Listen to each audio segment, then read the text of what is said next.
Good morning everyone! So may lakad kami today. Pero ito, dumaan kami sa aming kalsada.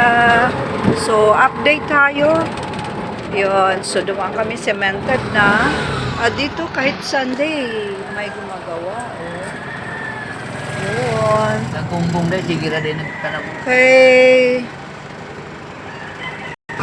At ito, ayun, naka-ready na yung para kung magsemento sila. Flattened na. So, ito yung pababa. Yun, at dito naman yung sa may gasoline station. At dito nga pala ay nagsisemento. Wow! Dinugtong na. Dugtong na. So, pwede na kami nitong dumaan. Oh, wow. Oo, malayo na. Malayo na ang ikinaganda ng aming kalsada. Although ngayon ay paika-ika pa kami, pero makikita nyo naman yung progress. Ayan, kabali-bali.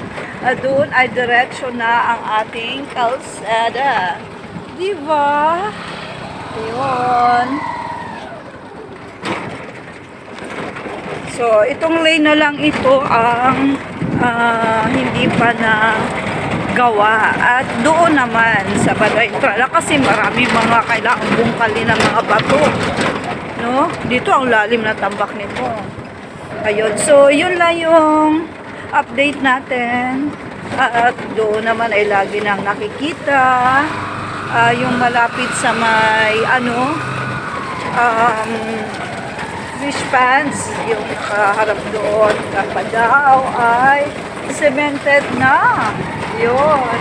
So, yun nga ang good news. Okay? So, have a happy Sunday, everyone! So, ganda ng view dito. Diba? So, fresh na hangin. Kaya yun. Okay? Yeah. So, yun lang. Ito nga yung next na gagawin. Dahil,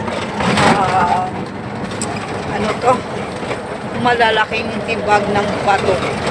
So, pagdating naman dito, ay tuloy na uli ang semento. Ayun, Wow! Hanggang dyan lang. Bye-bye! And have a safe travel, everyone!